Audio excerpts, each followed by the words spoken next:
The staunchly pro-Brexit politician warned the higher echelons of the European Union that plans for a more integrated union would fail as he predicted the looming failure of the euro.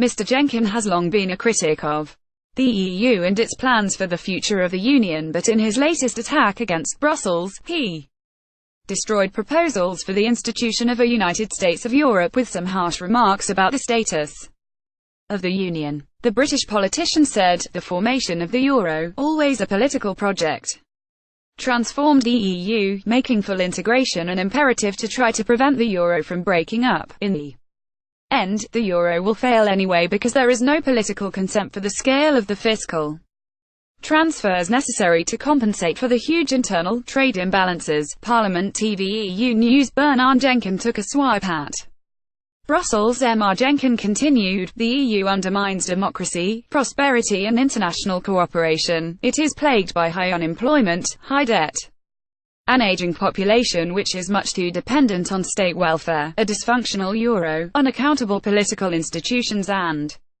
a democratic crisis." Talking to fellow MPs during a Brexit debate in the House of Commons, Mr Jenkin added, "The EU puts up barriers to the combination of world-class universities, technological innovation and venture capital that is fundamental to technological innovation on which the future of our economy depends." Former European Parliament President Martin Schulz came out in support of plans to institute a United States of Europe by 2025 with EU member states expected to further integrate and accept a common constitutional treaty.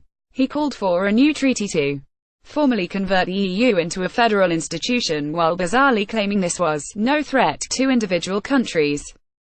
The euro will fail anyway because there is no political consent. Bernarn Jenkin. His proposals would create federal Europe, which can act together in policy in areas including domestic and foreign security, tax and monetary affairs, and asylum and international development.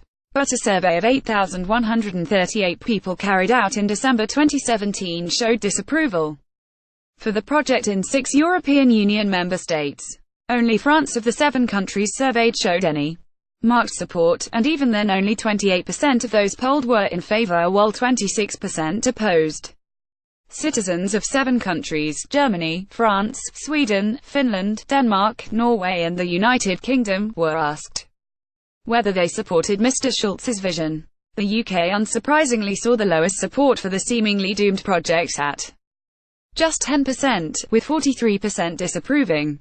The poll revealed 18% of Brits polled didn't care either way and another 28% were unsure.